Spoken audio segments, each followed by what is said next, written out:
my name is Abby Lynch, and I'm the Teen Services Librarian at the Brookfield Library, back for another week of Teen Book Talks.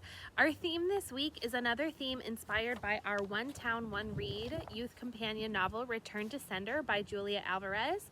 Of course, the One Town, One Read, this book is Afterlife by Julia Alvarez. But for younger readers, middle schoolers, or high schoolers who would rather read the youth book, we have Return to Sender here. Both Afterlife and Return to Sender feature a rural setting. They take place in rural Vermont in Return to Sender, actually on farmland in rural Vermont. And so the theme today is going to be all books with a rural setting. They're not all New England rural. Rural looks very different in different places. So I tried to find sort of a good sampling of a bunch of different books with a rural setting. We are open, so you can come in to check any of these books out in person, or you can place a hold online at brookfieldlibrary.org or call 203-775-6241 if you'd prefer to use curbside pickup. The first two books today are going to be more geared towards middle schoolers. The first is Turn Left at the Cow by Lisa Bunker. 13-year-old Trav has always wondered about his dead-before-he-was-born dad. But when he heads from California to his grandmother's house in rural Minnesota, hoping to learn about his past, he gets more than he bargained for. It turns out his dad was involved in a bank robbery right before he mysteriously disappeared, and the loot from the take is still missing. Along with Kenny and Iz, the kids next door, Trav embarks on a search for the cash. But the trio's adventure quickly turns dangerous when it becomes clear that someone else is looking for the money, someone who won't give up without a fight. So that's Turn Left at the Cow by Lisa Bunker, and this was a Nutmeg nominee in 2017. Next up for our tween middle school audience is As Brave as You by Jason Reynolds. When two brothers decide to prove how brave they are, everything backfires, literally. Jeannie's summer is full of surprises. The first is that he and his big brother Ernie are leaving Brooklyn for the first time to spend the summer with their grandparents all the way in Virginia, in the country. The second surprise comes when Jeannie figures out that their grandfather is blind. Thunderstruck and being a curious kid, Jeannie peppers Grandpop with questions about how he covers it so well, besides wearing way cool Ray-Bans. How does he match his clothes, know where to walk, cook with a gas stove, pour a glass of sweet tea without spilling it? Jeannie thinks Grandpop must be the bravest guy he's ever known, but he starts to notice that his grandfather never leaves the house, as in, never. And when he finds the secret room that Grandpop is always disappearing into, a room so full of songbirds and plants that it's almost as if it's been pulled inside out, he begins to wonder if his grandfather really is so brave after all. Then Ernie lets him down in the bravery department. It's his 14th birthday, and Grandpop always says to become a man, you have to learn to shoot a gun. Jeannie thinks that is awesome until he realizes Ernie has no interest in learning how to shoot. None. Nada. Dumbfounded by Ernie's reluctance, Jeannie is left to wonder, is bravery and becoming a man only about proving something, or is it just as important to own up to what you won't do? So that's As Brave as You by Jason Reynolds. All right, the next couple are for more of a high school audience, starting with Dress Codes for Small Towns by Courtney Stevens. As the tomboy daughter of the town's preacher, Billy McCaffrey has always struggled with fitting the mold of what everyone says she should be. She'd rather wear sweats, build furniture, and get into trouble with her solid group of friends, Woods, Mash, Davy, 50, and Janie Lee.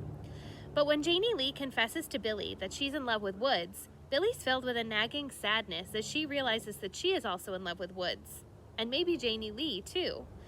Always considered one of the guys, Billy doesn't want anyone slapping a label on her sexuality before she can understand it herself. So she keeps her conflicting feelings to herself for fear of ruining the group dynamic. Except it's not just about keeping the peace. It's about understanding love on her own terms. This thing that has always been defined as a boy and a girl falling in love and living happily ever after.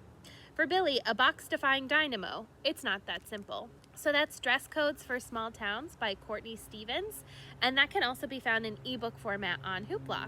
Next up, we have The Serpent King by Jeff Zentner, and this was also a Nutmeg nominee in 2019. Dill has had to wrestle with vipers his whole life. At home, as the only son of a Pentecostal minister who urges him to handle poisonous rattlesnakes, and at school where he faces down bullies who target him for his father's extreme faith and very public fall from grace. The only antidote to all this venom is his friendship with fellow outcasts Travis and Lydia. But as they are starting their senior year, Dill feels the coils of his future tightening around him.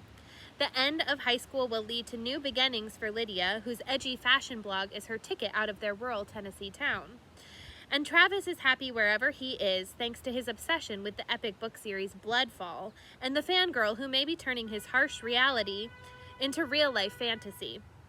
Dill's only escapes are his music and his secret feelings for Lydia, neither of which he is brave enough to share. Graduation feels more like an ending to Dill than a beginning, but even before then, he must cope with another ending, one that will rock his life to the core. So that's The Serpent King by Jeff Zentner. Last up today, we have Rural Voices. 15 authors challenge assumptions about small-town America, and it's by various authors. It's a short story collection, but it also includes poetry, and some of the chapters are in comics or graphic novel format, so that's pretty cool. There's a little something for everybody. Think you know what rural America is like? Discover a plurality of perspectives in this enlightening anthology of stories that turns preconceptions on their head. Gracie sees a chance of fitting in at her South Carolina private school until a white trash-themed Halloween party has her steering clear of the rich kids. Samuel's Tejano family has both stood up to oppression and been a source of it, but now he's ready to own his true sexual identity.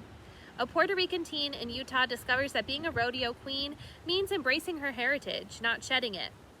For most of America's history, rural people and culture have been casually mocked, stereotyped, and in general, deeply misunderstood. Now, an array of short stories, poetry, graphic short stories, and personal essays, along with anecdotes from the authors' real lives, dives deep into the complexity and diversity of rural America and the people who call it home. 15 authors, diverse in ethnic background, sexual orientation, geographic location, and socioeconomic status, explore the challenges, beauty, and nuances of growing up in rural America. From a mountain town in New Mexico to the gorges of New York to the Arctic tundra of Alaska, you'll find yourself visiting parts of this country you might not know existed, and meet characters whose lives might be surprisingly similar to your own. So that's Rural Voices, 15 authors challenge assumptions about small-town America by various authors. And I haven't read this whole thing, but I've read quite a few of the selections, and it's really, really outstanding. I definitely recommend it. So those are our books today. Again, you can check any of them out at the library. We are open for you to come in and browse, or you can visit brookfieldlibrary.org or call 203-775-6241 to put those books on hold for curbside pickup. And as always, if you didn't hear anything that you are interested in this video, please fill out a personalized reading suggestion form on our website. I'm happy to make a list tailored just for you and your interests. And until next time, have a great week.